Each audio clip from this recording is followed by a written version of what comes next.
Good evening. Welcome to Fall 2025. My name is Jessica Stanfield, and if you're watching this video, more than likely you are enrolled in one of my courses for the fall.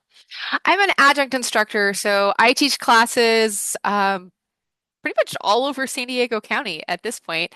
This fall, I am teaching for Grossmont College. I am teaching Chemistry 141 in a hybrid format. So if you are in my Grossmont class, you will see me virtually for all of your lecture material, and then you'll see me in person once a week for our long Friday block lab. I am teaching for San Diego City College. So, San Diego City College, I have two different courses. I have an online Chemistry 100. So, if you are in my Chemistry 100, then you'll see me virtually, unless you choose to come to campus to my in-person hybrid office hours. I'm also teaching a Chem 200L for City College, which is a fully in-person laboratory class. So, if you're one of my 200L students that managed to find this video, uh, I will see you twice a week all semester on Mondays and Wednesdays. And I'm also teaching for MiraCosta College. I am teaching a Chemistry 140, which is a preparation for general chemistry. So the Chemistry 141 at Grossmont, that's first semester Gen Chem. The Chem 200L at SETI, that's the first semester Gen Chem lab. So if you're taking the Chem 140 at MiraCosta, you're getting ready to take general chemistry, but you're not quite there yet. This course for MiraCosta is fully online. You will meet with me virtually for lecture, for lab, which is all pre-recorded, or if you need office hours, then we'll hop on Zoom together. All right. So those are the courses that I am teaching this fall. If you are enrolled in one of my online courses, to get started for the semester, there's a few things that you need to start doing. You need to start familiarizing yourself with Canvas. You need to familiarize yourself with the course syllabus. And so each course will have its own unique syllabus because every campus does everything slightly different. So where I tell you to go if you need help with stuff is going to be different at MiraCosta than at City or at Grossmont. So each syllabus is individually tailored to the particular campus on which that course is being conducted. The syllabus is really important. You are responsible for all the information in the syllabus. So no matter which class of mine you're taking, there's a syllabus quiz because I need to know that you've actually looked at the document and you understand the course policies. Like if you are taking my class at Grossmont, it's a hybrid course. So we're going to have our exams in person during lab. But if you're in my 100 at City or my 140 at MiraCosta, I don't see you in person at all. And so we have a testing center on each campus that you'll be taking your exams at. All right. And so all of those sorts of things are outlined in the syllabus. My late policy is outlined in the syllabus. Where to go to get help, when my office hours are, the grade breakdown, how I weight each category, what you're required to do. Are you just taking lecture? Are there labs involved? All of that sort of stuff in the syllabus. Okay. My policy, if you use AI, which I'm going to tell you right now, do not use AI. Think about this. Let's say you're in the ER and you're bleeding. What's going to make you feel more comfortable? A physician and a nurse and a team that knows their stuff off the top of their head because they've worked very hard to develop their memory and their recall, or the team that goes, oh, I looked everything up when I was in college. Here, let me consult AI. Dear ChatGPT, what's the diagnosis when a patient is bleeding out? What's going to make you feel more confident? Because this needs trained too, not just, physical stuff, right? If you play a sport, are you going to get good at that sport if all you ever do is let somebody else do it for you?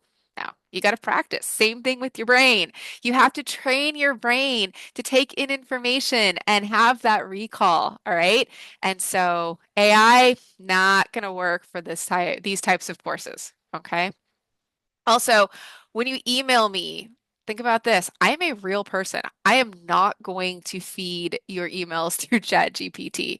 All right. I'm going to take real time to read them and consider them and respond to you. So I would appreciate if you would do the same thing with me. Write your emails yourself. I'm not grading your emails on spelling or grammar or any of that stuff. I just need a genuine, honest communication that comes from you so that I can give you a genuine, honest communication back. All right? Works both ways. Okay.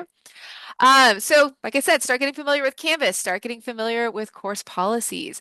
As you familiarize yourself with those sorts of things, you'll do the, syllabus quiz. And then once you finish with that stuff, then the material for the course will start to unlock and you'll be able to get started on the actual course material. This is week one. All right. Week one includes actual material. The learning doesn't wait until next week. We only have so many weeks together. All right. We have 16 to 17 weeks to learn our chemistry courses. And so we start the ground running on day one. We got to start working. All right. Depending on the class you're in, you may have stuff due for me Thursday night. Okay. Thursday night. So you need to make sure that you're jumping in, you're getting going. You take that syllabus quiz and then you start in on the content. All right, all classes, we get going right away. Okay. Just a little bit about me so that you understand where, I'm coming from here. So I have been teaching in our local San Diego community colleges for a while now. I think I'm starting my 13th year. Yeah, I'm starting my 13th year as the instructor of record for multiple classes in our San Diego community colleges. I started teaching at Grossmont in the fall of 2013. I started teaching at City in the spring of 2016, and I started teaching at MiraCosta right now.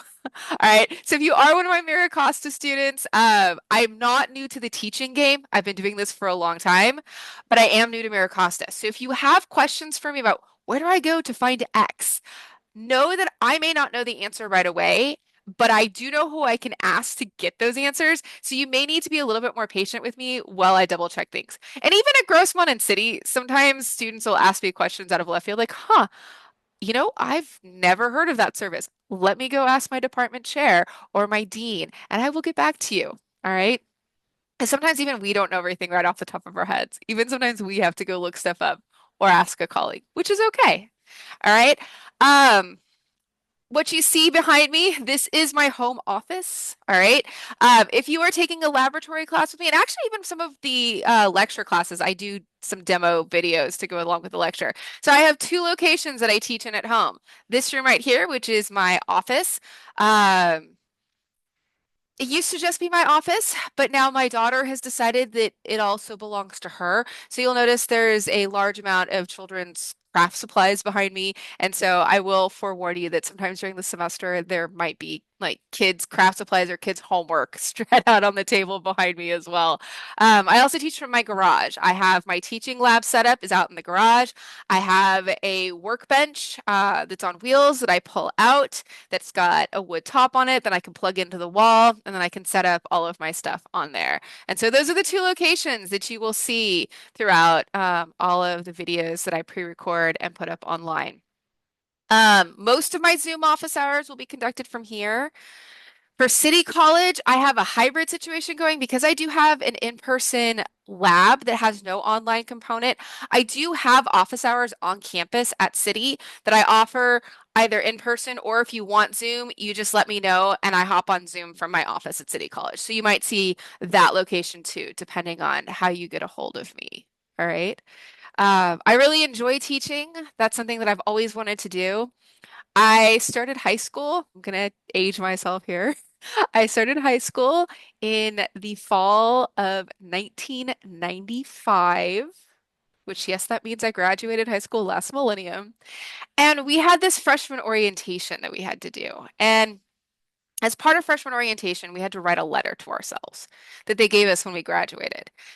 And my letter mentioned 14-year-old me wrote, I'm going to be at San Diego State studying to be a teacher when I graduate high school, or I'm going to be entering San Diego State.